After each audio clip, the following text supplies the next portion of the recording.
families afford child care. We could shore up our North Carolina pre-K program to make sure that we provide early education to more than 29,000 4-year-olds. I think maybe the most confounding mystery is why so many rural legislators vote to take taxpayer money out of their own public schools and send it to the large number of private schools in the city.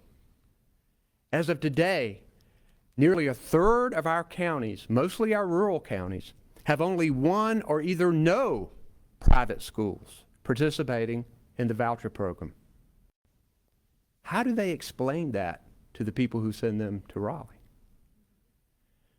Last week when I presented my budget, a reporter sitting right there noted that taxpayer-funded private school vouchers is the top Republican priority. He was essentially asking if our call to stop them was worth the effort. When I got elected governor, stopping Medicaid expansion and the Affordable Care Act was their top legislative priority. What you have to do is to work to build bipartisan support, a foundation of support across this state, and that is what we need right now for our public schools, and from everything I hear, we can get it. Yeah, the future of our public schools will dictate the future of our state. And I appreciate these Democratic legislators making the choice before the General Assembly so clear with the legislation that they are proposing today. And I'll now recognize the Democratic leader of the House, Robert Reeves. Robert?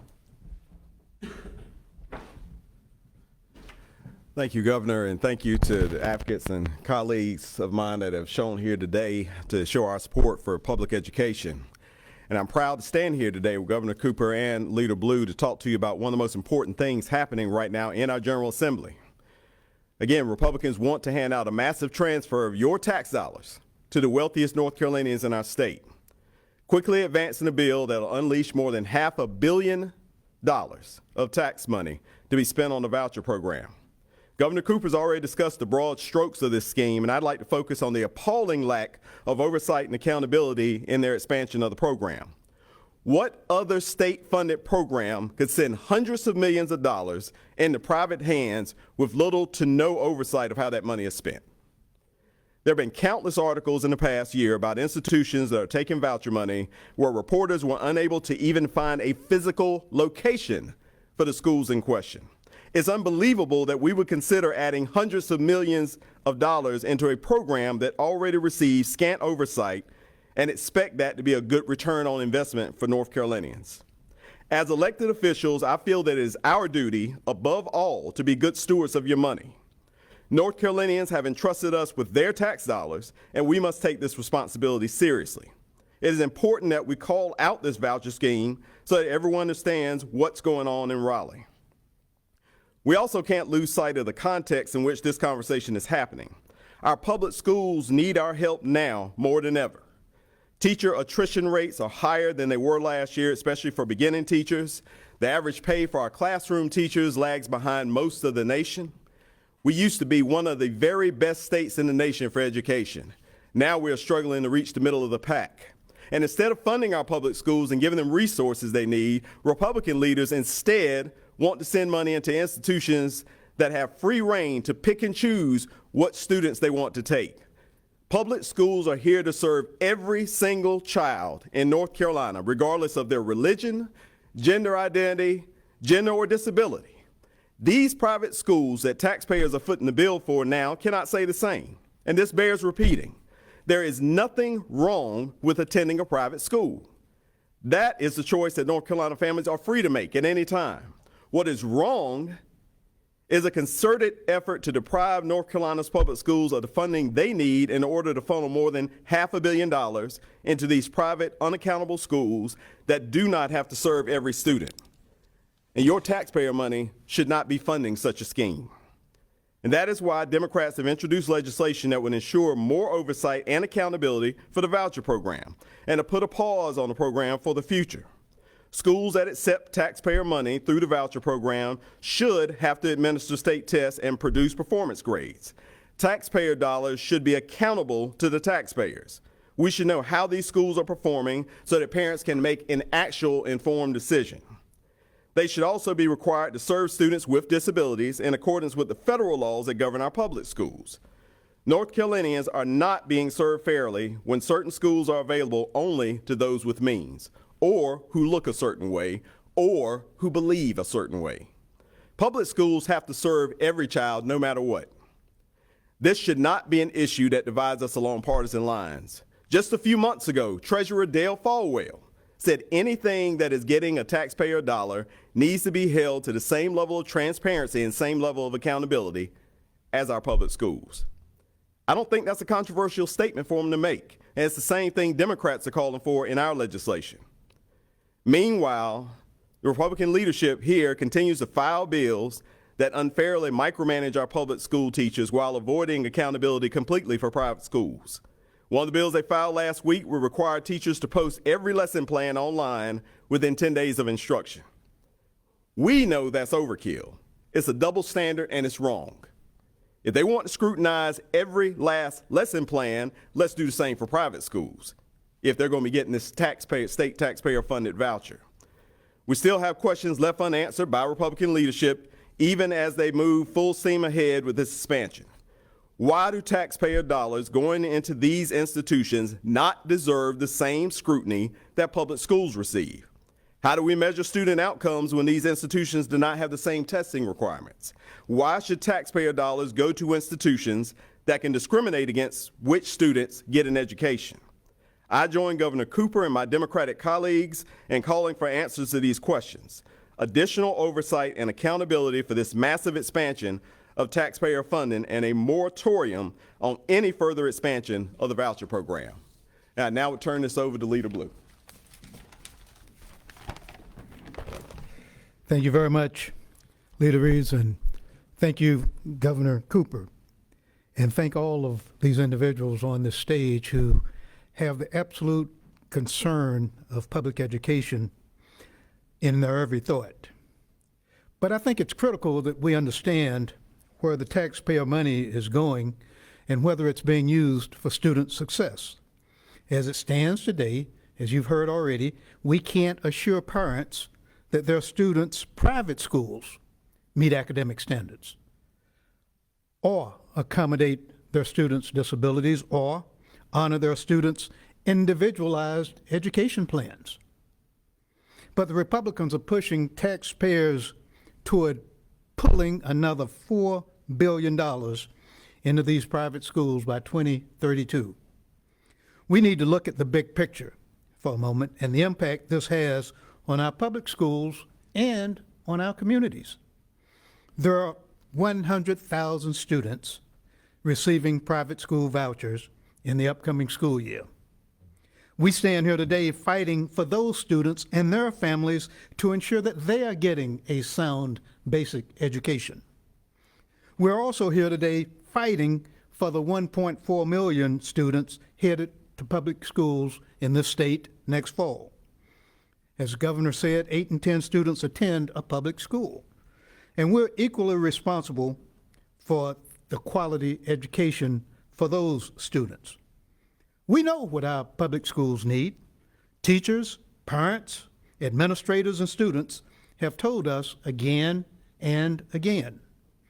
Better pay for educators, bringing teacher assistants back into the classroom, support staff like social workers, counselors, and nurses, schools that have reliable heat and air conditioning and don't rely on trailers for space. We can't help public schools when we're on the path that siphons this year alone off an additional $200 million from the classroom. These are your community schools losing out. The impact this will have on local school boards and county boards will be devastating. By diverting public education funding to for-profit schools, Cumberland County will lose $17 million, a Tier 1 county, poor county. major military base in the country. And we're backing away from the education for those students. Guilford County will lose $11 million. Onslow County, another military community, will lose $8 million. The spending spree on these taxpayer-funded private school vouchers is out of control. We need to show some constraint and restraint and strike a balance. We need to get back to the reason that Republicans pushed for taxpayer private school vouchers in the first place, to help low-income families who are struggling. Then Republicans eliminated the income gap so far that any family, whether they make $30,000 or $3 million a year, can have the taxpayers pay for their private school tuition. Wealthy families don't need the taxpayers to help them out, and they will tell you that if you ask them. But that's exactly who the majority of the private school vouchers will go to. A majority of the recipients are in the top two income tiers. The top two income tiers. The needs of our state are great, and we cannot move North Carolina forward if we prioritize taxpayer-funded vouchers for the wealthy over the basic needs of our public schools. Republican lawmakers seem insistent on dismantling public education in North Carolina. A bill that passed in the Senate last week added more fuel to the fire. Senate Republicans voted to give private schools an additional $463 million in taxpayer money in order to clear the wait list. Imagine the wait list for all of the other things that we've described that our schools need. That's not money well spent that they're spending. That money could have gone to doing a multitude of things, as the governor outlined. And it clearly could have dealt with the most pressing issues for our young folk in our schools and our daycare centers. It could eliminate the wait list for North Carolina pre-K seats, totally eliminate it, and serve an additional 1,750 four-year-olds. That's what it could do. It could get 2,800 children off the wait list for child care subsidies. We need to find some balance in spending your tax dollars. And we need that message to go to the Republican leadership and the Republican legislators who voted for these unreasonable, unwise expenditures. Thank you, Leader Reeves and Leader Blue. We also have Representative Cynthia Ball, Representative Lindsey Prather, Senator Lisa Grafstein, and Senator Michael Garrett, who are, I think, co-sponsors of this legislation with us today. And we're grateful for our public school advocates who are with us all the time working for better public schools. We'll take questions if you have some. Just want to clarify a couple things about the bill you all filed. So if I understand it correctly, the students who are currently in the program could finish through 12th grade, it looks like, the way it gets phased out, basically, just no new kids come in, essentially, correct? That's right. And then Senator Blue, you mentioned about there could be a place for vouchers. What is that? I mean, that doesn't exist in this bill. This goes away entirely. So what is that? There's a place for vouchers when we fulfill our constitutional obligation to ensure that every child gets an adequate education. There's an outline in the Leandro discussions that have been going on for the last 30 years, and a consensus amount of what ought to be spent to satisfy what most reasonable folk think are the constitutional requirements articulated in the Leandro decision. As I said, we care about kids who are going to private schools. We want to make sure they get a proper education too. We can't make them, but even though the Constitution says that we will provide a public education for all kids, if parents choose not to have a public education, we can't make them. But we want them to have the adequate things too, to enable them to learn, because they're contributing as well.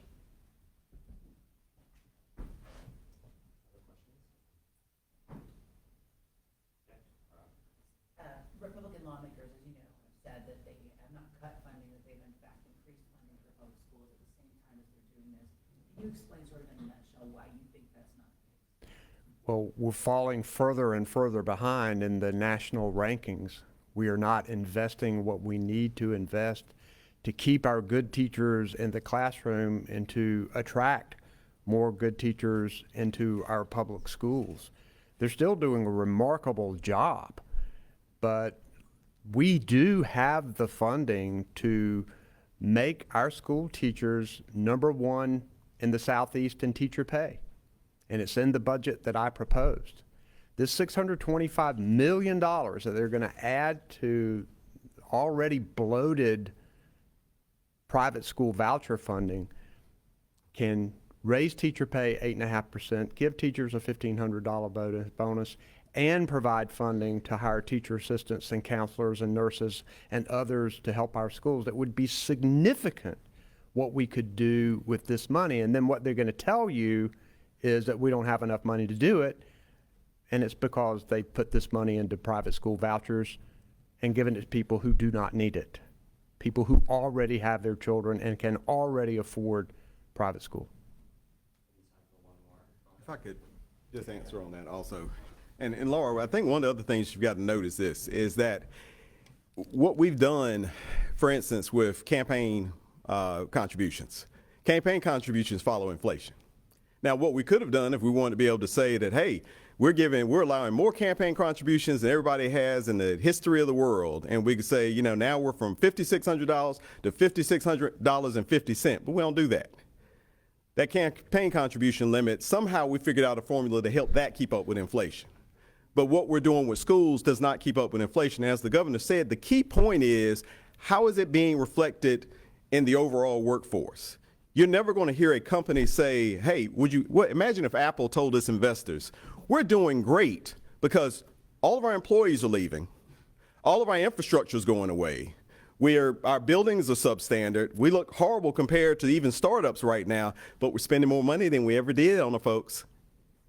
You look at them ridiculously and they'd go out of business. And that's what the argument is they're trying to make. As we lose 30 to 40% of our teachers, the argument they're trying to make is, hey, nothing to do with what kind of money we're putting into schools, and that's ridiculous. I think that Leader Blue was being kind when he talks about the constitutional mandate, because that shouldn't be our aim. That wasn't our aim for being the #1 state in business. We weren't saying we want to do the bare minimum that we can do to attract business here. No, we said we're going all out. So the question is, when there's one reality, whether these guys up here want to believe, not these guys up here, but the guys in leadership, make sure we're clear, whether they want to believe it or not, you can't fill the jobs we have coming with just the folks they want to fill those jobs. And that's what this is about, getting rid of the educational opportunities for those other kids. And you can't fill those jobs with that. You can't fill these jobs without giving rural kids an education and other kids that aren't being accepted at these schools in education. So the way to actually build the workforce we claim we want, every time I'm at a press that's bipartisan about workforce, if you want to fill it, the #1 way to do is to educate people. How do you know that? Because every first world country understands that, and we are one of the few states that is going the opposite way. So that's why I would say that we're not really doing what they're saying. Thanks. Last question right here. I know multiple state senators referred to these vouchers as welfare for the wealthy last week. Is that an assessment you'd largely agree with, Governor Cooper? Well, it's clear that when you give money to people in high income levels to keep children in private schools that they can already afford, it's wasting taxpayer money when we have crying needs in our public schools. All right, thank you guys. Thanks.